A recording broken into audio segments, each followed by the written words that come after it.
Snow Performance, Nitrous Express Snow Performance, water methanol injection trip report. I am in a 1987 V20, which is a 3/4 ton, 4-wheel drive Chevrolet Suburban.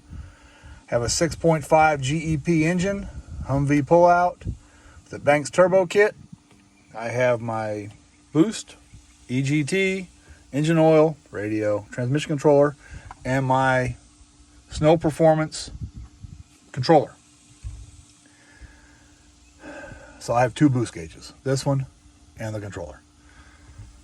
So I had this thing set. If you've seen my other videos about pulling trailers, I had it set, and this is how you start. Start, injection start. Let me zoom in a little bit. Zoom in a little more. All right, let's go back through the thing. Go back through it. Sorry about the flipping, but it's...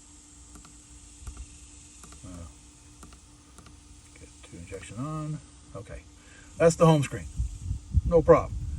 Push one button, injection start. When I started my trip, based on my trailer pulling in Texas, I had it set to 5 PSI. It's up in the mountains. Did some crazy passes up there at high speed, and I was hitting on my EGT 1,000, sometimes up to 1,100 degrees. Sometimes that was just what seemed like flat roads, but 10,000 feet. I finally got the idea, why don't I change this to 3 PSI? Because I was at 3 PSI a lot. And I'm all in at 9 PSI. In fact, I'm going to take that down to 8. All in at 8.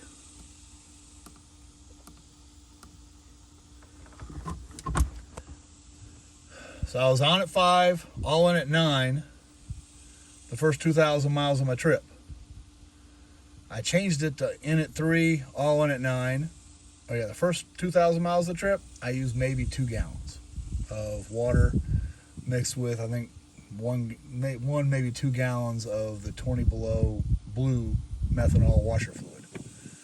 I changed it to come in on at 3 PSI, all in at 9. And the next 1,000 miles, I used up probably 6 or 7 gallons. But I never got over 900 degrees on this gauge, exhaust temperature. Never got over it. This thing works great. And I could feel the power. What was really neat was before, I'd be at, well, I can use this one. I'd go 2, 3, 4, almost 5, but the controller wouldn't kick in. And my EGTs would be sneaking over to 10, to 11. And the thing wouldn't be downshiftted. As soon as it downshifted, it came out of overdrive or unlocked the 4L80E torque converter.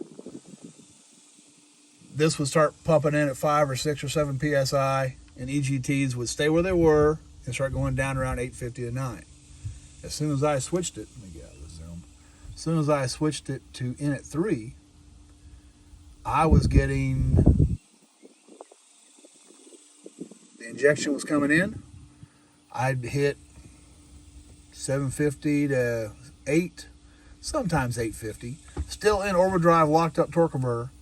It would be flowing methanol injection in. It would just hold 850 to 9. All up the hills, no problems at all. No downshift, no fuss, no muss. I could feel the extra power. I think I'm going to add more of a methanol mix to it because I could actually feel it. Best way to describe it, with the cruise control on, was like if I turned the AC off. Just that little extra bit. You got to feel for it, but I could feel the difference. When it started injecting, I could feel it. I could see it in the gauge. This thing stopped spinning. And my boost all the times would go up when it injected. If it started injecting at 5, it would be at 6 right away. So I got more boost out of it. Denser air, I guess.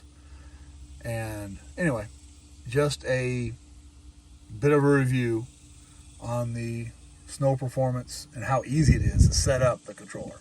That's all you gotta do. Turn the key on, there's the key off. Very impressed.